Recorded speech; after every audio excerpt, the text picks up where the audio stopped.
Na to, itong adjustable na ito po yung adjust. So yun, what's up mga Kaawya Vlogs? For today's video mga Kaawya, mayroon po tayong ituturo sa inyo guys yung paano patagalin yung ating gamit sa timbangan guys. So ngayon, kung interesado po kayo, please support guys itong video na ito guys. Panoorin nyo hanggang sa matapos po itong video na ito guys. Lalong lalo na sa mga baguhan na mga nagtitinda dyan, mga vendors dyan, sa mga nagtitinda ng isda dyan. So pag hindi nyo pa alam, please panoorin tong video na ito para sa inyo to. So pesa nga pala guys, kung bago pa lang kayo sa aking YouTube channel, please subscribe my YouTube channel, please support. Maraming salamat sa suporta. Paki-click po yung ating notification bell para po updated po tayo sa ating susunod na upload. So ano pang hinintay natin? Panoorin natin. What's this? Ako kayo ng tips para paano tumagal yung ating timbangan, yung ating gamit na timbangan. Lalong-lalo na dyan sa pagtitinda ng isda. Shout out sa mga nagtitinda ng isda dyan. Ganito yung gagawin nyo guys para magtagal po yung gamit sa timbangan. Una, bibili po tayo ng oil. Yan, langis. So ang gagawin natin, kasi ito po ang pinakamauna ang masisira guys. Ito yung adjustable dito guys. Ito po yung, kasi pag once po na magkakalawang na ito guys, itong ano na to, itong adjustable na ito po yung adjust guys sa mga sa dito. Kasi pag once na hindi na tumapihit guys, ito na po yung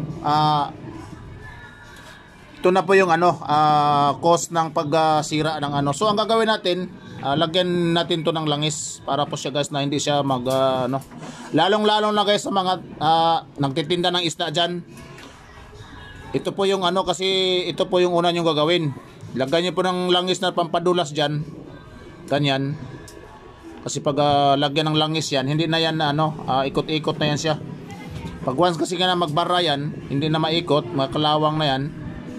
Yan po ang nagmula ng pagsira ng timbangan.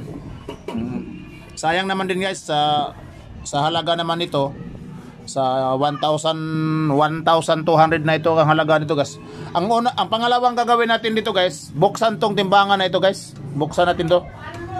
So, gagamit lang kayo nito. Yung screw na ito. Yan. Yan. Buksan natin. Tapos yung mga spring dyan sa ilalim guys. Yan. Tingnan nyo guys. Tingnan yung spring na ito guys. Oh, itong spring na ito.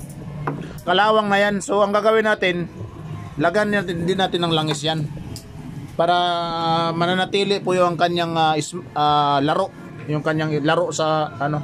So ganyan, gaganyan nyo lang. Yan. Yan. Tapos ito din guys, ito number 1 din to guys. Ito yung pangatlong gagawin nyo guys. Ito po yung mga ganito guys. Pag once po na hindi na to magalaw, ito yung mga ano na ito, stock up na kasi pag ito ang pag hindi na to guys maglalaro, ito naglalaro pa to kasi magto 2 months pa ito. So inaalagaan kasi natin to.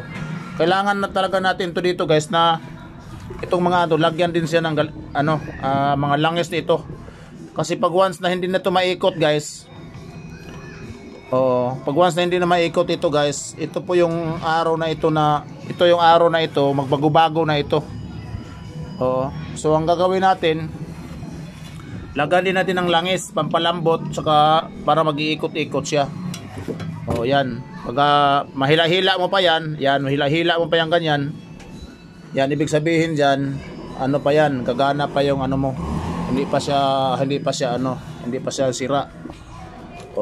So may magagaling na gumagawa ng timbangan guys diyan.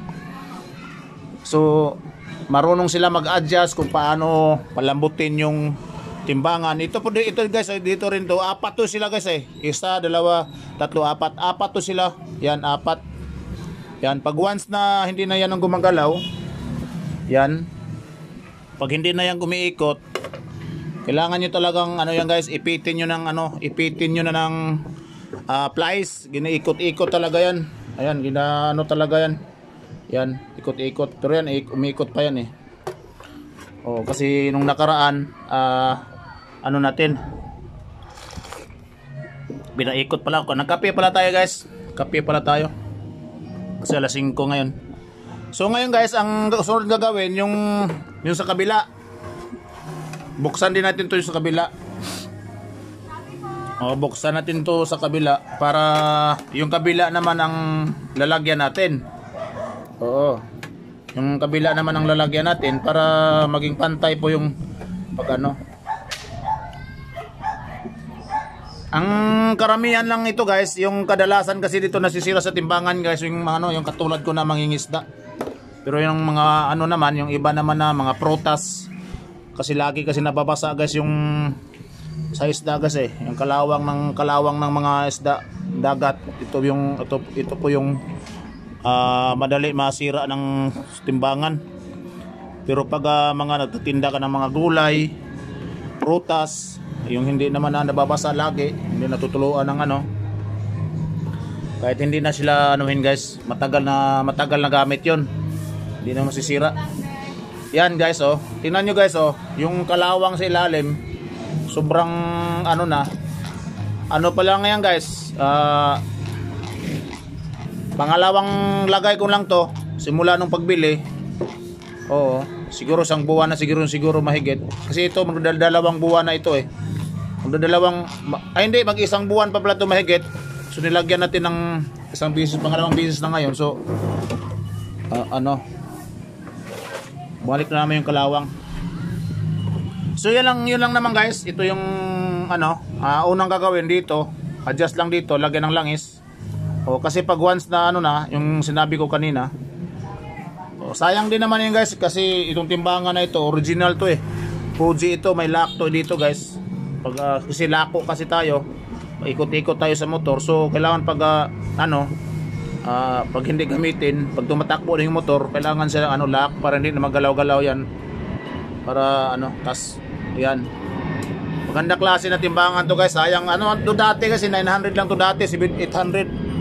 Nung una pagtinda ko guys, 700 lang. Ngayon naging 1.2 na ngayon guys. Mahal na masyado, kaya alagaan talaga natin yung ating timbangan.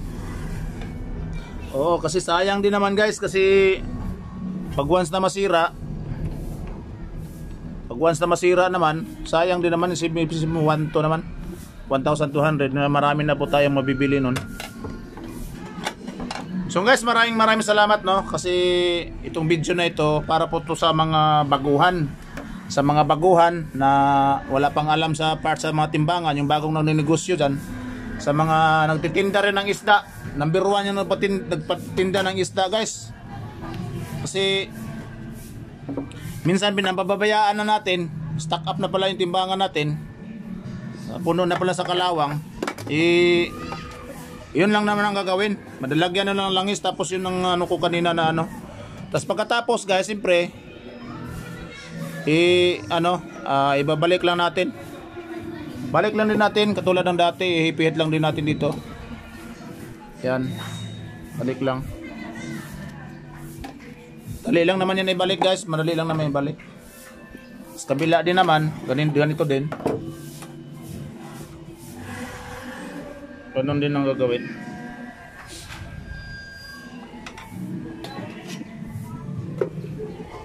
Yan. Madali lang yan guys. Yan guys, maraming salamat sa suporta. Paki-like, paki-share na lang, paki-subscribe na lang po ang ating YouTube channel. Oye Vlogs, thank you for watching. God bless sa lahat. Bunal ra. Oh yeah.